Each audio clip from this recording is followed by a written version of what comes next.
Hi, I'm Ashley from the Utah System of Higher Education.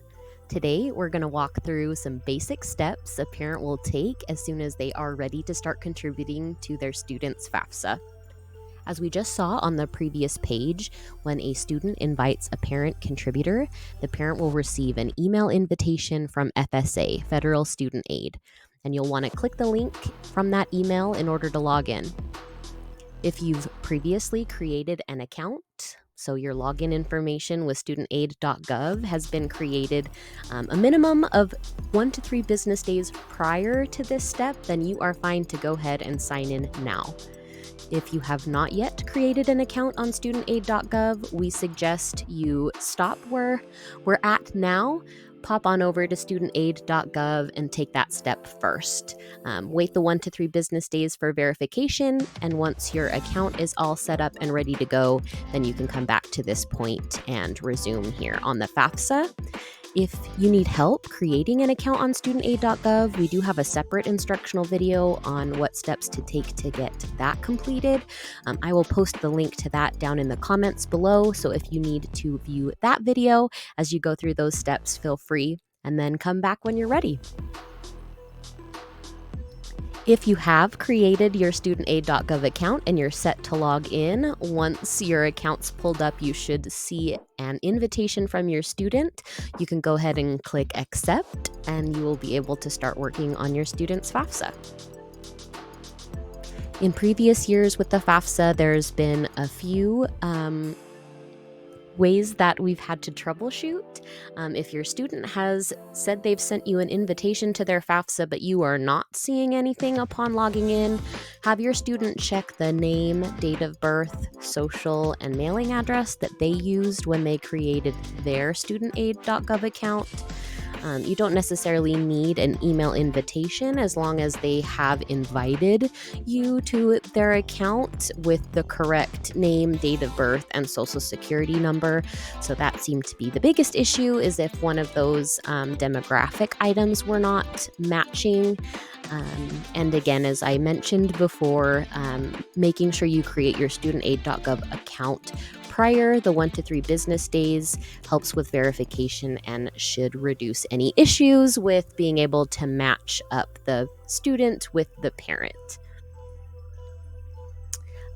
The parent who logs in first will need to provide the information about their spouse or partner if that's required. For married parents who filed their taxes jointly, only one parent would need to sign in to studentaid.gov and provide their consent for the FAFSA. There may be some additional glitches on this spot as well, so if you are experiencing issues here, maybe you don't have a social security number or were not invited by the student, it may not let you to continue. The student can resolve this issue by properly inviting the parent. So what we recommend is deleting any progress you've made, having your student log back in to their portion of the FAFSA. They can resend you the invitation if they need to update their name, social, email, or any of their personal information. Another way, if it's still not working, is to have the student delete their FAFSA.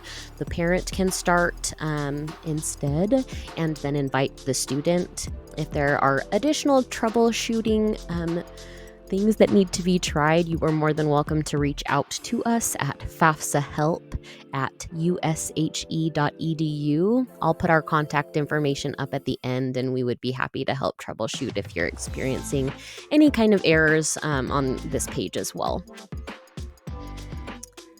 If your parent or if you have filed taxes and you have verified your identity through that studentaid.gov studentaid.gov account and provided consent, tax information will automatically be pulled over from the IRS.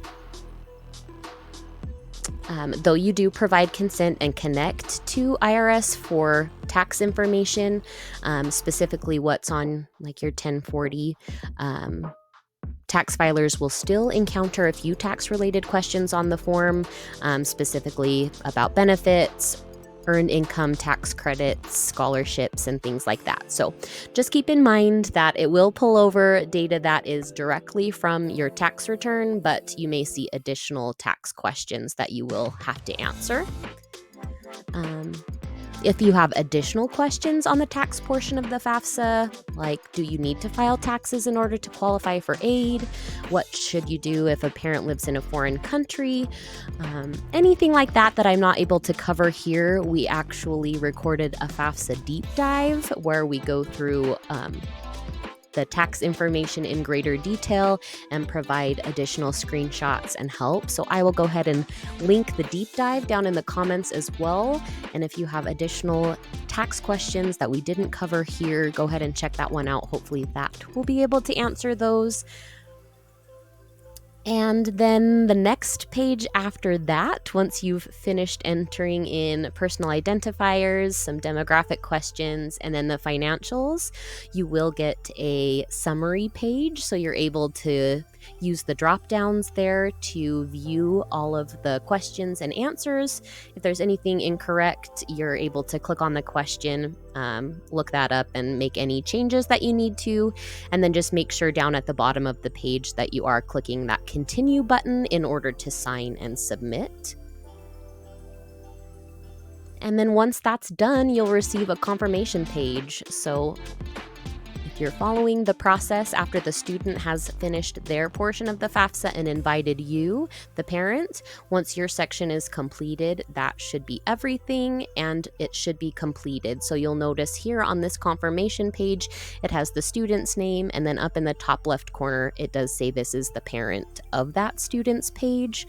So you will just want to view this page, keep it for information about the status, and the student will also receive an email with the full detailed confirmation as soon as you've reached this portion in the application.